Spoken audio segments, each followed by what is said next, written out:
باز اللہ الاشہب شیخ الاسلام قطب ربانی غوث سمدانی محبوب سبحانی سیدنا شیخ عبد القادر جیلانی قدس سر ربانی رحمہ اللہ متوفہ 561 سنہ ہجریہ کی کیا بات ہے۔ حضرت شیخ رحمہ اللہ کو عام طور پر یہ سمجھا جاتا ہے کہ آپ ایک صوفی صافی تھے محض، اور مہد ایک وائس تھے، اور لوگ شاید آپ کے پاس دم درود کے لیے آیا کرتے تھے۔ حالانکہ جب ہم کتب تذکرہ اٹھاتے ہیں، کتب رجال کو اٹھاتے ہیں، حضرت شیخ کی بایوگرافی اٹھاتے ہیں، تو پتہ چلتا ہے کہ حضرت شیخ رحمہ اللہ اپنے وقت کے بے بدل محدث تھے، عظیم فقیہ تھے، مختلف علوم و فنون پہ مہارت رکھتے تھے، علم ظاہر علم باطن دونوں پہ آپ کو یکساں دسترس تھی، اور بڑے بڑے ائمہ آپ کے آگے سر نیاز جھکاتے ہوئے ہمیں نظر آتے ہیں۔ 13 علوم و فنون کا آپ روزانہ درس دیا کرتے تھے۔ جو مدرسہ تھا، اس مدرسے میں آپ درس و تدریس فرماتے تھے، تو 13 علوم و فنون کا آپ، جس میں تفسیر بھی شامل، حدیث بھی شامل، نحو بھی شامل، قرآن کی قراءات بھی شامل، اور دیگر علوم و فنون بھی تھے۔ 13 علوم و فنون کا آپ باقاعدہ درس دیا کرتے تھے۔ واعظ و نصیحت کے لیے بھی 3 روز مقرر کیے ہوئے تھے، جمعے کا روز، ہفتے کا روز، منگل کی رات۔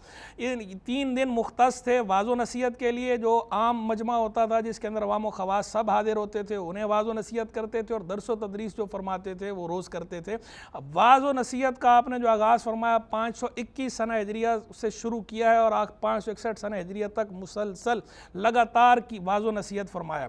اسی طرح درس و تدریس کا بھی جو آپ نے آغاز فرمایا 528 سنہ ہجریہ کو آغاز کیا ہے، اور 561 سنہ ہجریہ اپنے سال وصال تک لگاتار تدریس فرمائی ہے، 33 برس۔ تو لمبا عرصہ ہے، بڑی تعداد میں آپ نے رجال تیار کیے ہیں، بڑے بڑے آپ نے علماء تیار کیے، فقہاء تیار کیے، محدث تیار کیے، مجاہد تیار کیے، خود آپ نے مدرسہ قائم کیا المدرسۃ القادریہ کے نام سے۔ ویسے آپ کے جو شیخ تھے ابو سعید مبارک مخرمی رحمہ اللہ، ان کا مدرسہ تھا، اس میں آپ نے درس و تدریس کا آغاز فرمایا تھا۔ اس کے بعد پھر آپ نے خود مدرسے کو وسعت دی اور جگہ بھی تبدیل کی، بڑے پیمانے پہ کام کیا، اس کو بڑھا دیا، ظاہری طور پہ بھی بڑا کام کا سلسلہ جب پھیلا ہے تو پھر اس مدرسے کو آپ کی نسبت سے المدرسۃ القادریہ کہا جاتا تھا۔ مدرسہ آج بھی قائم ہے، پھر آگے اس کی شاخیں بنی، آپ کے بہت سے شاگردوں نے خود مدارس قائم کیے، رجال تیار کیے۔ المدرسۃ الادویہ مشہور عدی بن مسافر حقاری نے قائم کیا تھا۔ اسی طرح المدرسۃ الکیلانیہ اور المدرسۃ الجیلانیہ کے نام سے مدرسہ قائم کیا تھا شیخ ابو سعود حریمی رحمہ اللہ نے۔ اسی طرح مدرسۃ القرشیہ قائم کیا تھا شیخ عثمان بن مرزوق قرشی رحمہ اللہ نے۔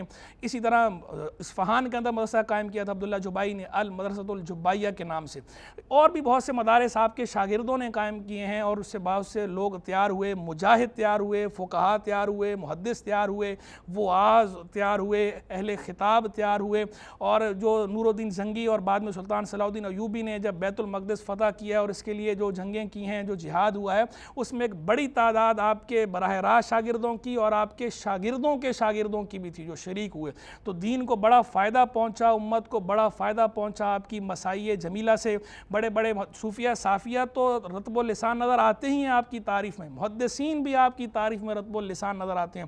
بڑے بڑے ائمہ ہیں، امام نووی رحمہ اللہ ہوں، حافظ شمس الدین ذہبی ہوں، حافظ ابن ملکن ہوں، حافظ ابن حجر عسقلانی رحمہ اللہ ہوں، حافظ شمس الدین سخاوی رحمہ اللہ ہوں، علامہ ابن تغری بردی ہوں، حافظ ابن کثیر ہوں، علامہ ابن تیمیہ ہوں، یہ سب آپ کی تعریف میں رطب اللسان نظر آتے ہیں۔ علامہ عز الدین ابن عبدالسلام رحمہ اللہ ہوں، کتب اٹھائیں، حافظ شمس الدین سخاوی کی کتاب اٹھائیں، باقی حضرات کی کتابیں اٹھائیں، ان سب نے بڑے ہی اچھے انداز میں، والہانہ انداز میں آپ کو ٹریبیوٹ پیش کیا ہے، جس سے پتہ چلتا ہے کہ علم ظاہر علم باطن دونوں میں آپ کا جھنڈا گڑا ہوا تھا۔ علماء ظاہر کے یہاں بھی آپ کا طوطی بولتا تھا، اور علماء باطن کے یہاں بھی آپ کا طوطی بولتا تھا۔ امام رفاعی نے بالکل صحیح فرمایا تھا، ذاک رجل بحر الشریعہ یمینی و بحر الحقیقہ یساری من ایہما شاء اغترفا لا ثانی لہ فی وقتنا ھذا۔ امام رفاعی خود بڑے امام ہیں، کہتے ہیں کہ شریعت کے سمندر آپ کے دائیں ہاتھ ہے، حقیقت کا سمندر آپ کے بائیں ہاتھ ہے، دونوں میں جس سے چاہتے ہیں چلو بھر لیتے ہیں، اور ہمارے وقت میں کوئی آپ کا ثانی نہیں، کوئی آپ کا مثال موجود نہیں، مثیل نہیں، نظیر نہیں،